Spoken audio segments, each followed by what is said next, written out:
કરી દીધી છે. એના પછી જે વેફર મેકર હોય એટલે કે જે કટર આપણે કે વોટેવર જે પણ કહેતા હોઈએ છીએ, જે બધાના ઘરે આસાનીથી મળી જ રહે છે. અને જો ના હોય આપણી ઘરે તો આજુબાજુના ક્યાંકથી પણ માંગી લેવાનું. તો સૌથી પહેલા મેં આવી રીતે બટાકાની છાલને ઉતારીને સરસ મજાની પતલી પતલી ચિપ્સ રેડી કરી લીધી. રેડી કરતા જઈશું અને પાણીમાં એને આપણે નાખતા રહીશું, જેના કારણે જે વેફર છે એ લાલ નહીં પડે અને કાળી નહીં પડે.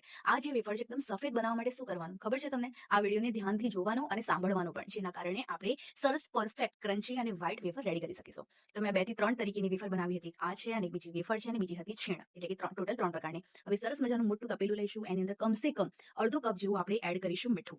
મીઠું એડ કરી દીધું છે. પછી પાણીને આપણે ગરમ કરીશું, એટલે કે સરસ મજાનો એક ઉબાલ આવી જાય, એક બોઇલ આવી જાય ત્યાં સુધી. પછી ધીમે ધીમે ધીમે કરીને આપણે બધા જેટલી પણ વેફર છે એને એડ કરી દઈશું ગરમ પાણીની અંદર. એને સરસ રીતે આપણે ડૂબોળી દેવાની છે. એના પછી ઢાંકણને બંધ કરી દઈશું. 5 મિનિટનો ટાઈમર તમે તમારા ફોનમાં સેટ કરી દેજો. 5 મિનિટમાં આ જે વેફર છે ને એ તૈયાર થઈ જશે.